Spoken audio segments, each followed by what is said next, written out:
Now, I would like to introduce you to His Royal Highness Emir Muhammad Sanusi II, Emir of Kano and former Governor of the Central Bank of Nigeria. His Royal Highness is a highly respected banker and member of the international financial community, a respected Islamic scholar, and a powerful voice in the global fight against corruption. Please welcome His Royal Highness to the stage.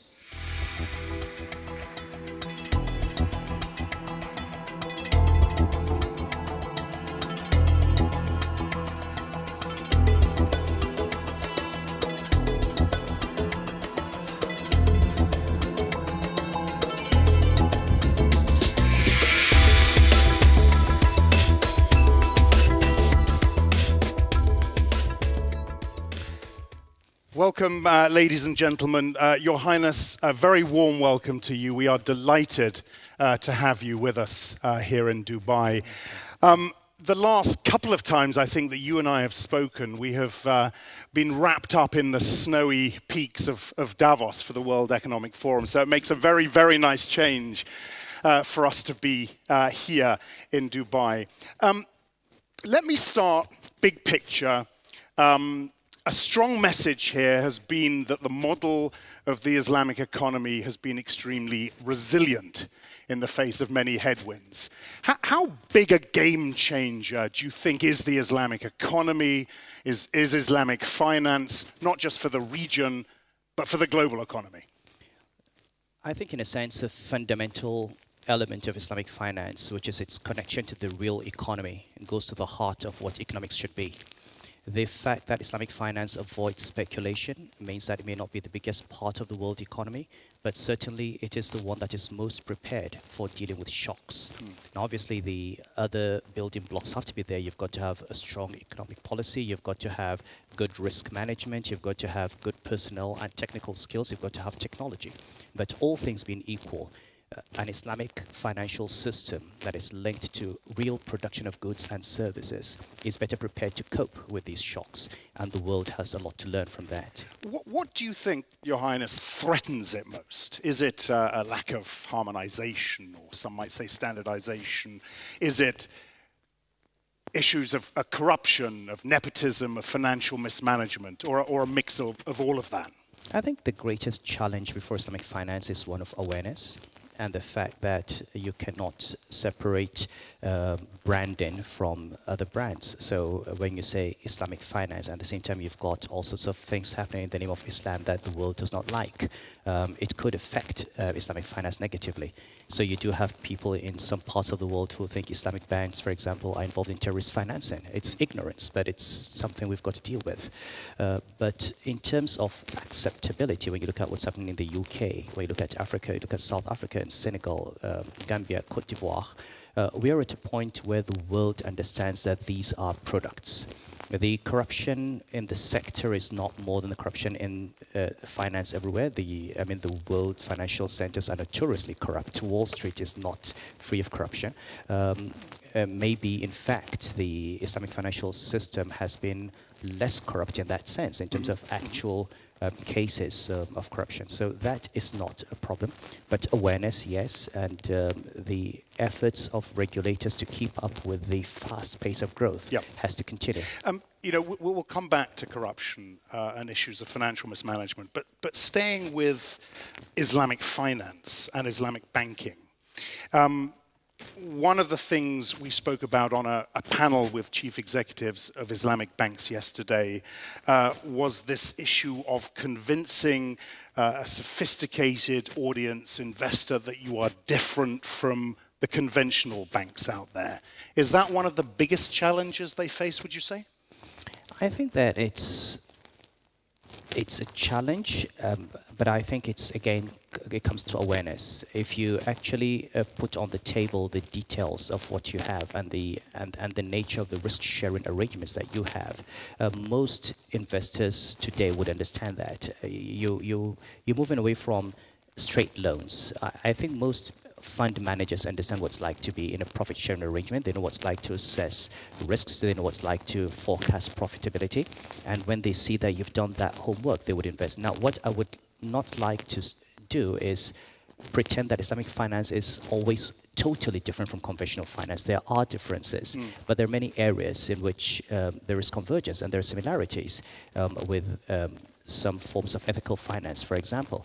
So mainstreaming Islamic finance is one way to get investors on board, speaking their language, using terminology that they understand.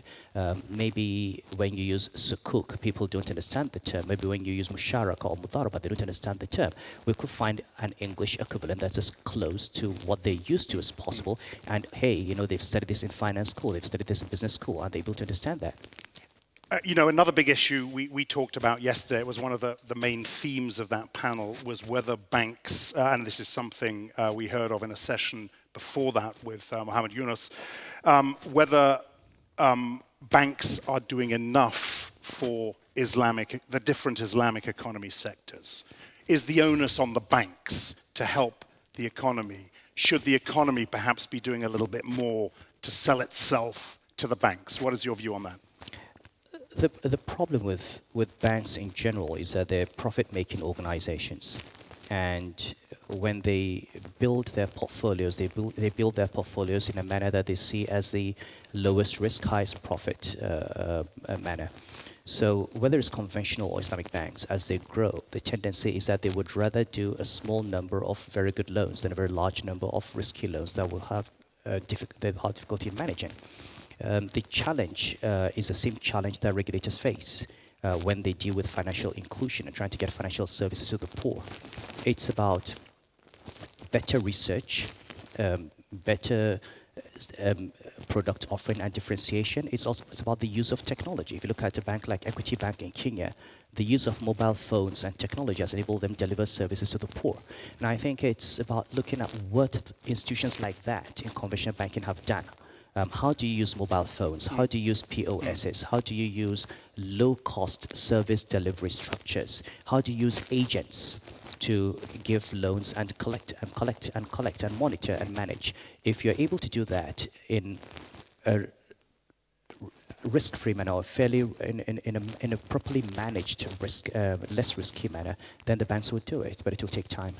Are you optimistic that we are moving at the right pace and there is enough engagement with the economy from these financial institutions? Are we moving in the right direction? I think financial institutions generally make the right noises. To be frank, I worked in a commercial bank. Is that enough, though, making the right noise? No, I don't think so. I think the regulators have to actually force institutions and push institutions and encourage them, and also provide support. Some things need to be subsidized. The government may need to invest in technology because you're, after all, helping the poor. Secondly, you've got to create an economy around which you can lend. Finance is only one element, and I think this is a problem that most politicians do not understand. If you want to lend to a poor farmer, the farmer needs to have high-yield variety of seeds. He needs to have good farming practices. You need to have irrigation. You need to have fertilizers. It's not enough to give him money, because no matter how much money you give to the farmer, if he doesn't have the productivity or the access to markets, it's going to be a bad loan. So there has to be an economy to which you must lend. So financial inclusion involves banks, but there's also an onus on government to create an economy, the electricity, the infrastructure, the training, the access to markets, good pricing. Those are essential for finance to come in. You know, I mentioned Muhammad Yunus yesterday when he was on this stage. He said, "I'm not blaming you," talking to the banks. He said, "Bankers are good people. It's the system and the concept that is wrongly designed." Is that a little bit too harsh? Well, I think bankers deserve to take harsh words all the time.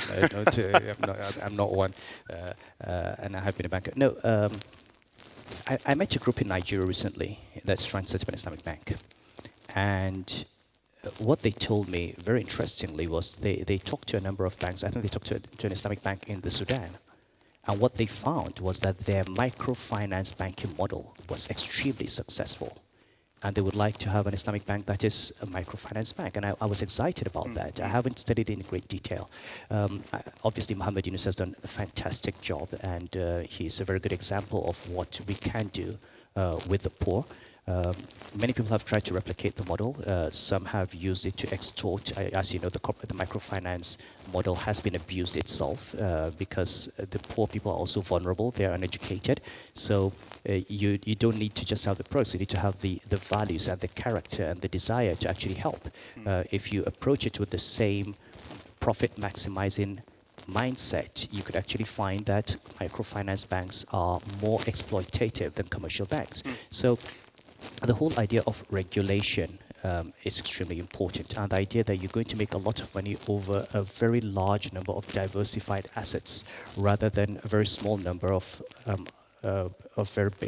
large assets. That is conceptual, and that entire concept has to be in place. Otherwise, even the microfinance model could be abused. You know, OIC markets are the prime markets for many Islamic banks, but these are often very tough, very unforgiving environments, whether it's security reasons, political issues, a sector that's been overbanked, for example. But these are the markets often for Islamic banks. How much does that, or should that, worry the sector in terms of its future, in terms of its growth, that is often its core market? Well, there's nothing that says OIC markets have to be the market for Islamic banks. I mean, the Western banks moved into emerging markets when they realized the markets were tight. There's no reason why Islamic banking should not move into England, into France, into Germany, into United States. Which is happening. And that's what they should do. There's absolutely no reason why the scope of the Islamic financial products has to be limited to the geographical area that's inhabited by Muslims. Let's move back to regulation, rather to corruption, to nepotism, to financial mismanagement. With your new role, no longer a central bank governor, but as Emir now, how much are you able to change when it comes to these issues? Clearly, you've been a crusader against corruption, against nepotism, against financial mismanagement. What are you able to do now in this new role, and how influential can you be? My role is largely advisory and influential, and I'm able to speak, obviously, to the highest levels of government maybe in a way that I wasn't even able to as governor of central bank, and that's about all I can do. We're lucky in our country to have elected a president that has a history of being against corruption. The real challenge we have is to advise on the other things that need to be done. It's not enough to fight against corruption in, say, the oil sector. You've got to look at the judiciary and the court system. As governor of central bank, we had a number of corrupt bankers that were facing trial, but they used very expensive lawyers and all sorts of technicalities to delay trials. So for 3-4 years, we couldn't put them in jail. We got only one of them jailed. And I think that entire process needs to be looked at. Yep. If you have an open and shut case, there must be a case of bringing justice without delay. We also need to look at the structures. In most of our countries, we allow governments and states to have sites that are there for rent seeking. Now, in those situations, it all depends on the individual. If you have a very good leader who's not corrupt, then the system runs well. If you have a corrupt leader, then the system does not. You need to assume that there is a possibility that you're going to have people who are not as honest as you run the government, and you need to take away from them the opportunities that exist for them to steal. You mentioned your new president, and that gives you cause for optimism. The direction clearly, though, needs to come from the top, from government, from policymakers. How optimistic are you generally in this space? I think the direction is clear in terms of fighting corruption and in terms of security. I think we need to have greater clarity in terms of economic policy and ideology, monetary policy, fiscal policy, and an understanding of where Nigeria sits in the global economy and some of the progress that we've made over the last few years so that we do not lose it. But again, he's not an economist. We'll wait for the ministers, and if we have an economic team, hopefully that is what will feed into that policy-making machinery. But if you asked any Nigerian in 2015 before the elections, what are the two biggest problems facing the country, he would say corruption and security. And this is a former general who has a strong anti-corruption credential, and therefore he's the best person to address those two issues.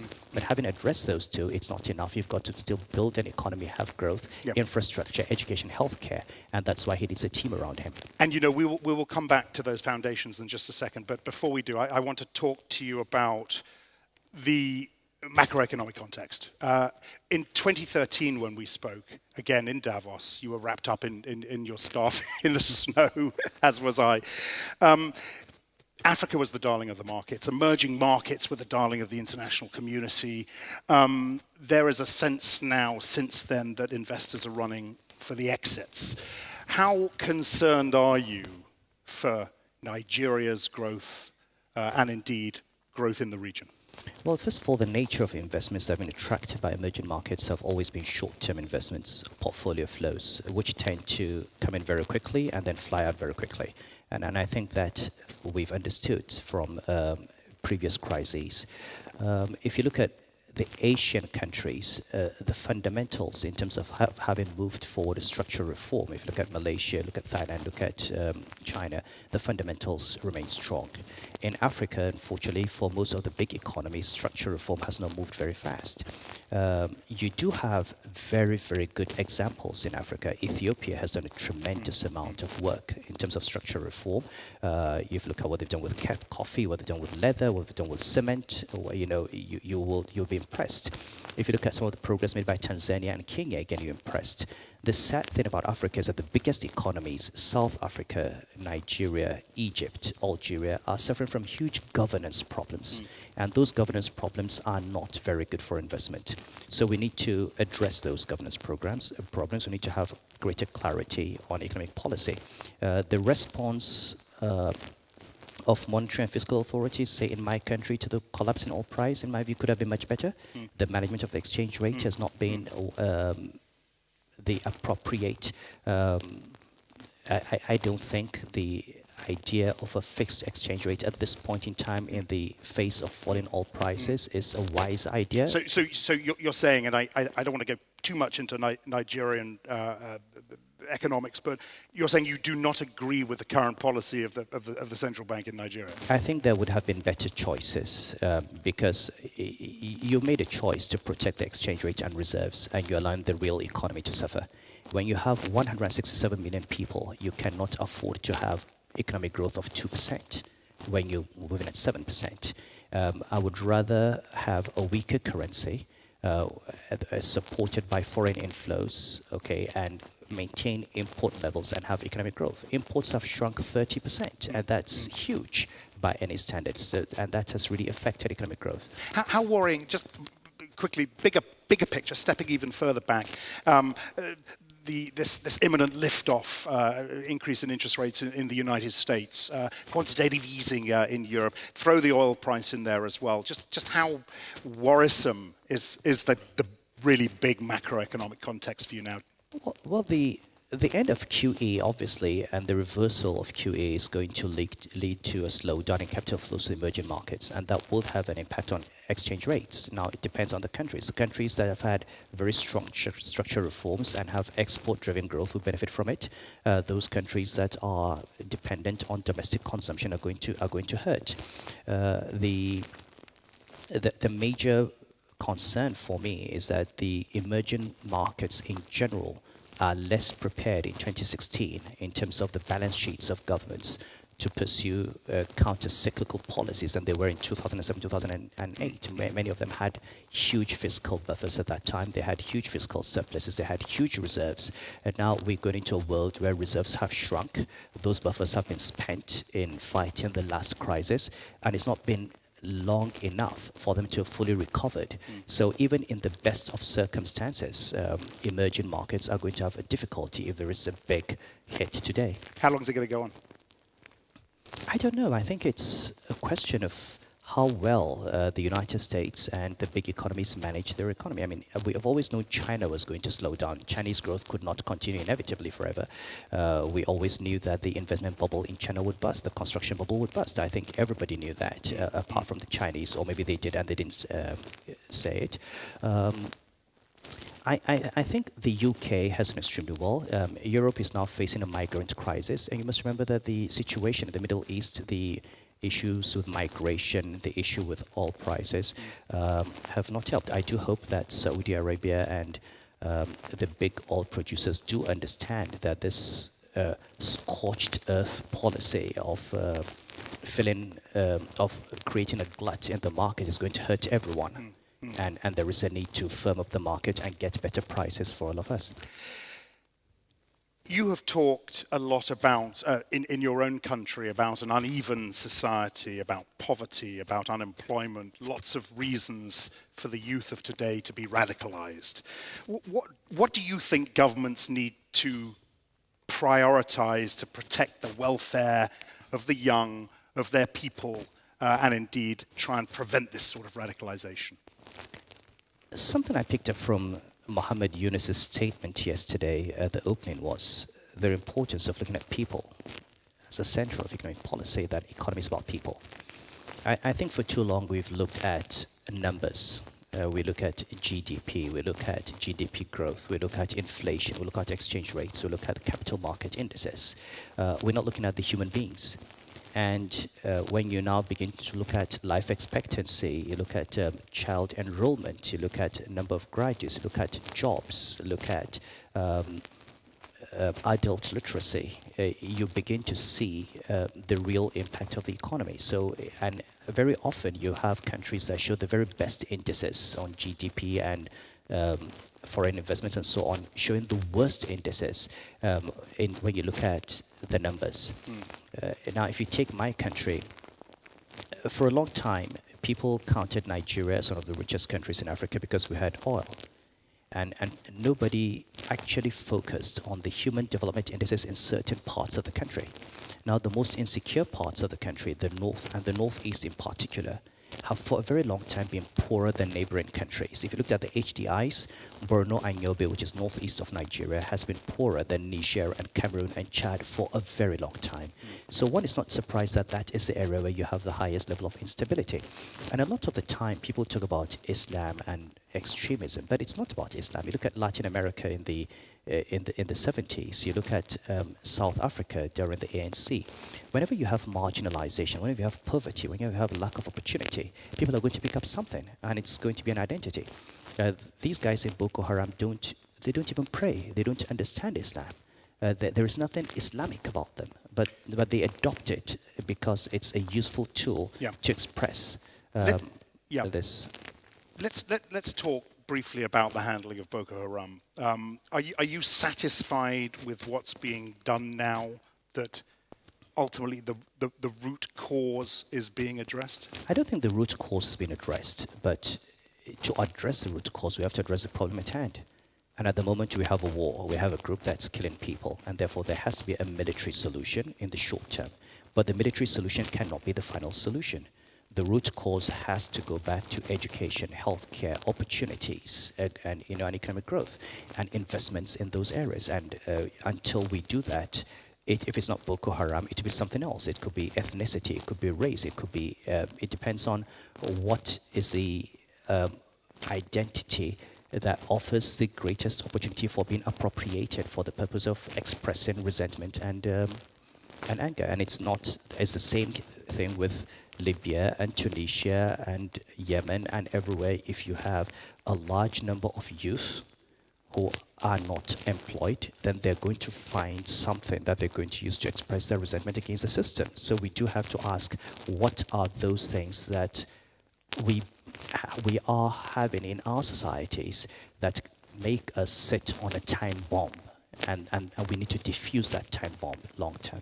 Is this the biggest problem, this underlying problem that is affecting most of the economies that we're talking about now? Or most of the societies, I should say, we're talking about now? I think it is. I think we're in a world in which the rise of speculation and the focus on capital markets has created a very unequal society where a small percentage of the population controls the bulk of the wealth. And there hasn't been much focus on redistribution. Now, I've got nothing against economic growth, but you do need growth in order to lift people out of poverty.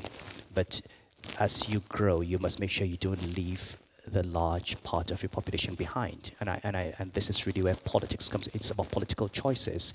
How do we tax? Look at Norway. I mean, Norway is a very rich society, but they have no qualms about huge taxes for the poor, for the rich, in order to bring people out of poverty. And I think in the Muslim world, we need to do that. We need to pay more taxes. We need to focus more on redistribution. We need to stop people from piling billions and billions of dollars in bank accounts that they're never going to consume. They don't need, and that money can be used for poor people. I heard you say in an interview recently that you've achieved everything you want to achieve. In life, yes. In life? Yes. What, is there nothing else? No, just hope that I continue offering services and that I die well. That's and all. what will we see the Emir of Kano doing now over the next year, 2, 3, 5 years? I think what I have started in the last 1 year is to bring to the office my experience as a former governor of central bank, my connections with international finance, and I have a real opportunity to help address some of the real problems that we have in northern Nigeria among the Muslims. The problem with an attitude to Western education, the problem with better healthcare, the problem with building a modern economy, and these are things that I can help bring to bear. There's also the whole question of engaging the traditional religious institutions whose understanding of Islam and understanding of the role of Muslims in the world may have influenced some of the things we've seen in the past. And having studied Islamic law myself, I'm able to carry that engagement, and a few of them are willing to listen and to change. And if we can look at such things as the family life, if you can look at things like zakah and how it can be used for poverty alleviation, if you can look at the introducing modern education to the madrasas, those are real positive contributions that would ultimately affect the way Kano will feature in the future of the country. Has it been hard for you to step back from the central bank, the policy maker role that you played before? And if I could be so bold as to ask you whether there is any bitterness towards the way everything was handled? No, not at all. For a number of reasons. First of all, this role is a role I've always wanted in my life. My grandfather was an emir. I grew up in a palace. I never wanted anything other than to be an emir of Kano. So I'm here. I'm thankful to God. I have no bitterness. Secondly, it was my choice. When I saw the corruption in the government, I knew that if you took on the president and the petroleum minister, you were taking on the most powerful people in the country. And there would be consequences. I knew what I was doing. I was ready to face the consequences. And to be honest, if you're working with a government that's extremely corrupt and they like you, then you're not doing the right thing. So it was bound to happen. It was a matter of time. So today, we read that the petroleum minister has been picked up by the British authorities for money laundering and corruption. Now, I don't know how I would have looked at my children if I served that government and said nothing. And it came out after I left office that this was the most corrupt government. And so for me, it was a decision I took for myself. It's a decision I'm very happy I took. I have no regrets. I hope more public officers will understand that power is transient. And if you're afraid of what will happen to you today and you don't say the truth, you might end up regretting it. They will leave office one day, and impunity will have its own recompense. So no, I have no regrets and I have no bitterness whatsoever. I'd like to finish up by going back to where we started, and I spoke of the resilience of the Islamic economy, and this has been one of the themes of the last 2 days. Of course, one of the things that everyone tries to do at the end of a conference like this is to work out how to keep momentum going, how to look to the future and make sure that something comes of all of this. What would your advice be to this audience on the back of a conference like this one? I think the greatest lesson that we have to learn from Islam is the need to build a real economy that's around people. And for most of the Muslim world, the excessive dependence on commodities is not consistent with that spirit. So I think what this country has done and what a few of the Muslim countries have done is all we need to keep doing. We need to use the oil money to build an economy that's for people, to build manufacturing, to build agriculture, to build services. And the thing with Islamic law is when you go out a very narrow realm of worship, ibadat, everything is permissible apart from that which has been expressly prohibited. So you talk about tourism, for example, take the Hajj and the Umrah. In my country, we get 70,000, 100,000 pilgrims every year. The government is heavily involved, and now the private sector could do a great job providing the transportation, dealing with accommodation in Mecca, providing accommodation that's suitable in Muna, providing accommodation in Medina, and doing it very quickly. Right now, in my country, pilgrims end up with accommodation very far from the Haram because they have to wait for the government to have a budget and release money. A private sector operator could raise the finance, secure accommodation today for next year's Hajj, and that would be, well, that would actually make even worship easier. So while it is purely religious function, when you talk about 2 million, 3 million people converging in one country, it's a great opportunity for transportation, for accommodation, for feeding, and for organization and logistics.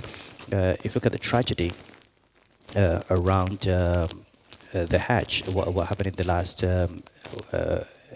2 weeks, you can begin to ask questions beyond what happened today. I mean, it's happened over and over again. So we have 2 million, 3 million human beings converging on one place. It raises questions about the jurisprudence itself.